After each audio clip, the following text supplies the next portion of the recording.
Okay, made a little headway on the homemade solo stove.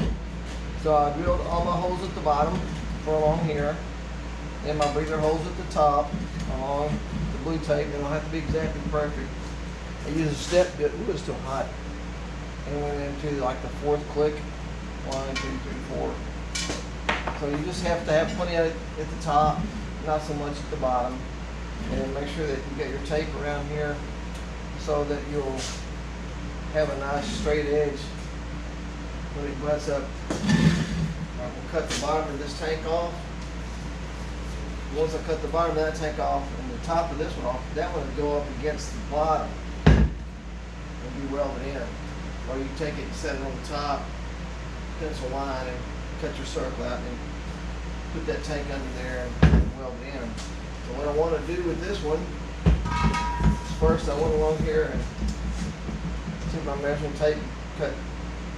I wanted to find an edge before it starts curving, so about 14 3/4. You can see my little black dots all along here.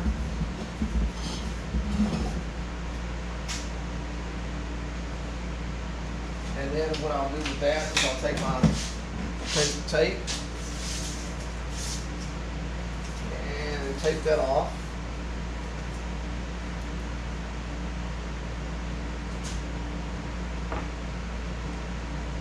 So that when I cut it with my angle grinder, remember it's not going to be exactly perfect because it's, it's not cut on. It's just not going to be perfect because if you had one of those big fancy machines, you wouldn't be doing this in the first place.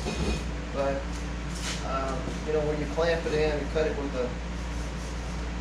the power jigsaw, or not jigsaw, but the power hacksaw, that's what it's called. That would be the bomb, right?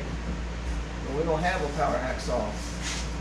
So I'm going to take that off there, and I'll cut this part off here, cut that off, and then once I cut the bottom off, then I can deal with the top.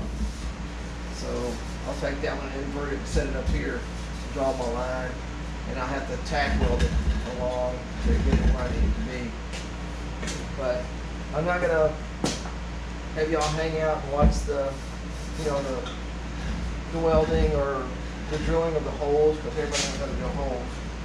I used a nice steel bit, metal bit, to get it started, and then I punched all my first holes with the metal bit and came back and did it with this. And these bits right here are pretty cheap. They're from Harbor Freight. That one's probably about a year or so old. They do wear out. They're not as good as the very expensive ones, but then again, how often do you do this kind of stuff? So next video will probably be after I got the top cut off of that and the bottom cut off of this. And don't throw these handle pieces away, because they always, you can cut those off and put them down here for, for feet or something. If you want. I mean, they're always good for something. They stand pretty good like that. So imagine if you cut it off there and move it out to about here, you also lower it. And you've got 4 of those on there, it'll be pretty stable. So just use your imagination. It doesn't really matter as long as it burns and doesn't smoke. So thanks for hanging in there. Hit that like and subscribe. I appreciate your time. Thank you for watching.